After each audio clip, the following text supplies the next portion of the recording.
વાળા ભાઈ બોલો છો? હા ભાઈ બોલો ને. મારે 10 વીઘાની માંડવીમાં ટ્રેક્ટર રાખવાનું છે. પૈસા રોકડા દીશો કે બાકી રાખશો? અરે રોકડા જ દેવાના હોય ને, પૈસા મારા હાથમાં જ છે. આવો એટલે સીધા રોકડા. હાલો ફટાફટ ડેલી ખોલો.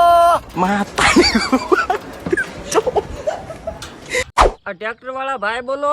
હા મારે માંડવીમાં ટ્રેક્ટર રાખવાનું છે. આ રોકડું છે કે બાકી? પૈસા તું આવતા વર્ષે લઈ લીજો ને, અત્યારે મેળ નથી. અલ્યા તો મારે હાકોણ થોડુંક જાજુ છે, 2 દિનની વાર લાગશે. આ તે કાંઈ વાંધો નહીં. એટલે ભાઈ તમે 2 દિનનું કહેતા હતા, હજી કેમ નો આવ્યા? આ તમારે કઈ જાળીનું વાવેતર છે? આ 20ની જાળીનું. એટલે પણ મારે 18ની જાળીનું ફિટિંગ કરેલું છે, 20નું બાકી છે, 2 દિનની વાર લાગશે હજી. એટલે ભાઈ તમે કહેતા હતા ને 20ની જાળીનું ફિટ થઈ જાય એટલે આવી. હવે તો મારે પૈસાનો મેળ થઈ ગયો છે, હજી કેમ નો આવ્યા? હે હાલો આવી જ જો.